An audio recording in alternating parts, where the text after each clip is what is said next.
ଯେଉଁଠି ଦେବାଧିଦେବ ଭଗବାନ ମହାଦେବ ସ୍ୱୟଂ ଆବିର୍ଭାବ ହୋଇଛନ୍ତି ସେହି ଲିଙ୍ଗକୁ ଜ୍ୟୋତିର୍ଲିଙ୍ଗ ବୋଲି କୁହାଯାଏ। ଭଗବାନ ଭୋଳାନାଥ ଧ୍ୟାନମଗ୍ନ ଅବସ୍ଥାରେ ରହିଥାନ୍ତି ଓ ସମସ୍ତ ସୃଷ୍ଟିର କଲ୍ୟାଣ ପାଇଁ ଜ୍ୟୋତି ପ୍ରଦାନ କରନ୍ତି।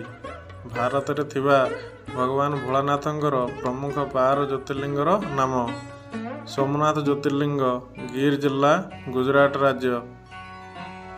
କେଦାରନାଥ ଜ୍ୟୋତିର୍ଲିଙ୍ଗ, ରୁଦ୍ରପ୍ରୟାଗ ଜିଲ୍ଲା, ଉତ୍ତରାଖଣ୍ଡ ରାଜ୍ୟ।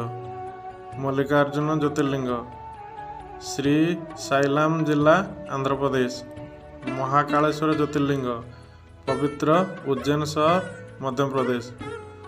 ତ୍ରିମ୍ବାକେଶ୍ୱର ଜ୍ୟୋତିର୍ଲିଙ୍ଗ, ନାସିକ ଜିଲ୍ଲା, ମହାରାଷ୍ଟ୍ର। ନାଗେଶ୍ୱର ଜ୍ୟୋତିର୍ଲିଙ୍ଗ, ଦ୍ୱାରକା ଜିଲ୍ଲା, ଗୁଜରାଟ। କାଶୀ ବିଶ୍ୱନାଥ ଜ୍ୟୋତିର୍ଲିଙ୍ଗ, ପବିତ୍ର ବାରାଣସୀ ସହର, ଉତ୍ତରପ୍ରଦେଶ। ଓମକାରେଶ୍ୱର ଜ୍ୟୋତିର୍ଲିଙ୍ଗ, ଖାଣ୍ଡୱା ଜିଲ୍ଲା, ମଧ୍ୟପ୍ରଦେଶ।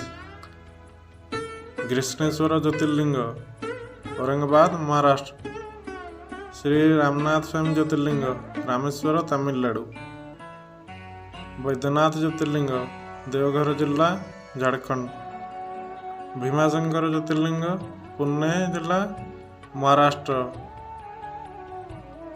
ସମସ୍ତ ଜ୍ୟୋତିର୍ଲିଙ୍ଗର ମହାତ୍ମା ବିଷୟରେ ଜାଣିବା ପାଇଁ ଓ ଭାରତରେ ଥିବା ସମସ୍ତ ପବିତ୍ର ତୀର୍ଥସ୍ଥାନ ବିଷୟରେ ଜାଣିବା ପାଇଁ ଚ୍ୟାନେଲଟିକୁ ସବସ୍କ୍ରାଇବ୍ କରନ୍ତୁ।